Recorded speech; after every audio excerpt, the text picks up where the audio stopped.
everyone! Today I wanted to make a simple living tip update and share with you 5 tips that I have come up with in my life of living the way that I do.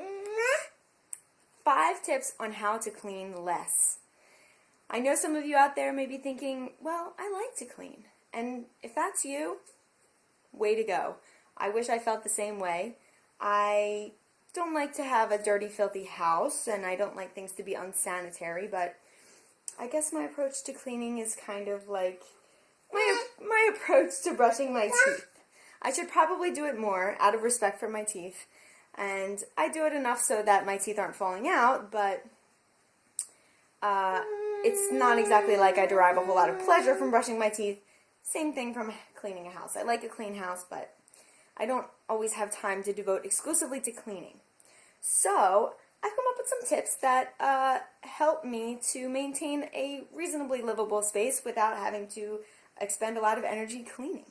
So, my first tip is one that many people probably are already aware of, and you probably do some version of this, but I don't know if you'll be able to see it right down there in the corner. This is our front door. Aww.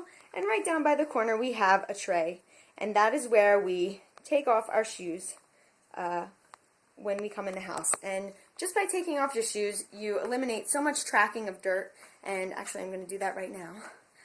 Taking off my shoes as we speak.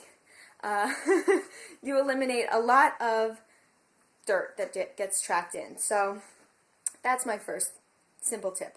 Another tip, and some people aren't able to do this, but it's not as though we have fancy hardwood floors or anything, but nowhere in our house do we have any carpet.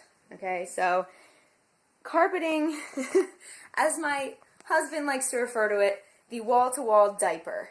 That's kind of what carpeting is, especially if you have pets and kids. It pretty much absorbs a lot of dust, dirt, allergens. So if you have carpet, you spend a lot of time vacuuming. We don't even own a vacuum. We have hard floors. This was what was underneath the carpeting when my husband tore it up out of frustration and being fed up with vacuuming it all the time. So this was just whatever they put under there in the 50s when they built the house. And then in here we have like linoleum from 1981 or something. Okay, so it's not the most glamorous floor treatment, but it's really easy to sweep, and nobody really likes the sound of a vacuum running. Maybe a tiny infant, some little like newborns like it. But dogs don't really like it, pets, kids, so it's pretty easy to just run through with the broom and sweep it up old style. Okay, so that's tip number 2. Tip number 3 is, speaking of pets, have dogs. We have 2. We used to have 4. There's Nadia, she's a Borzoi, and over here we have Luo. She is a Chinese crested dog. And you might be thinking, dogs, don't they contribute to the mess? Aren't they really quite dirty? Well, in some ways, yes, but in a sense, that kind of keeps you on good terms with people when they come in the house. You can just say, oh, yeah, sorry it's a mess, but, you know, the dogs. So, yes, they do shed and they do walk in with muddy paws, and so that can be a little bit of a downer, but when it comes to having kids, having dogs is great. I drop food on the floor all the time. Zara drops food on the floor on a regular basis, daily, and a lot of times I don't even pick it up because I know within a matter of minutes, maybe a half hour, some dog nose will catch wind of it and come and eat it right off the floor. So if you are inclined to own a pet, dogs are great. They're not only fun, but they do a little vacuum job for you, especially in the kitchen. So my next tip is kind of a weird one, but well, let's just show you. I think everyone should make friends with spiders. I don't know if you can see that, but that's a spider's web. And those blobs up there, I don't know if those are eggs or if they're like bugs that he's wound up into some kind of a casing to digest. But that's one of a few spider webs we have around our house. If you live in an area where there are poisonous spiders and they could potentially be deadly, I can understand why you wouldn't want to keep spider webs around. Exactly. Spiders eat a ton of bugs, like a ridiculous number of bugs, such that if we didn't have spiders, we would be totally overwhelmed by bugs. So if you're concerned about bugs in your house, and if you have dogs, chances are your dogs bring fleas in. Whether or not they live on the dogs, if you have preventatives on your dogs to keep the fleas off, that's cool. We're a little iffy on the preventatives because of the chemical factor, so we only do it when we notice really like a flea infestation. We don't really love to keep them loaded with chemicals. So we keep our house loaded with spiders instead. We are friendly to our spiders. We try not to just gratuitously take down their webs because they're really helping us out by getting rid of bugs such as fleas, flies, all kinds of things. Spiders are very important. So make friends with your spiders, leave a few webs around. It's not going to hurt anybody unless, of course, you live in an area where there are really dangerous, poisonous spiders, brown recluses or something, you know. Just use your common sense. And last but not least, this is, well, we keep our trash can outside because the dogs seem to find their way in there if it is in the common area.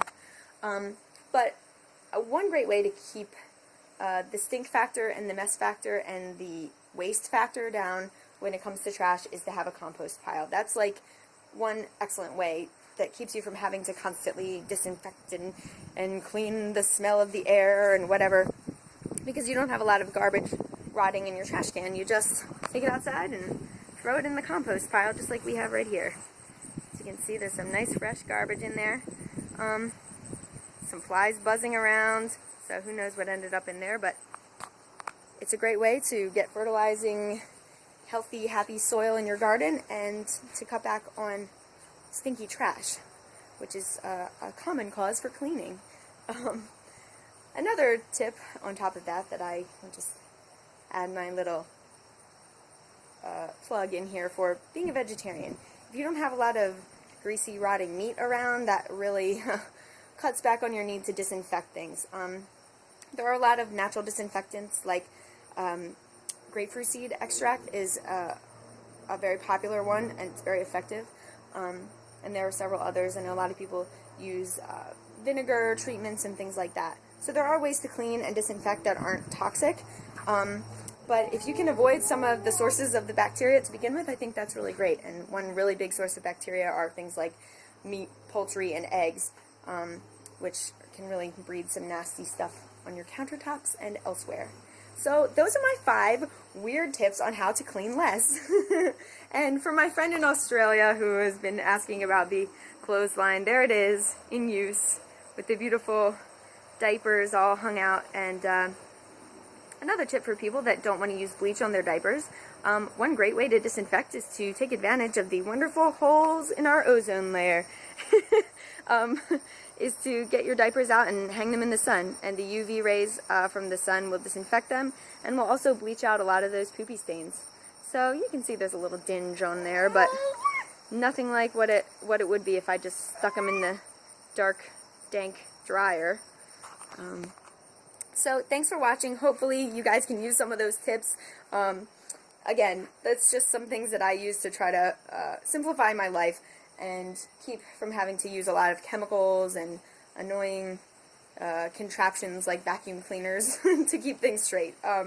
So yeah, if you have any questions or comments, feel free to post them, and thank you for watching. We'll see you next time. Say bye-bye. Bye.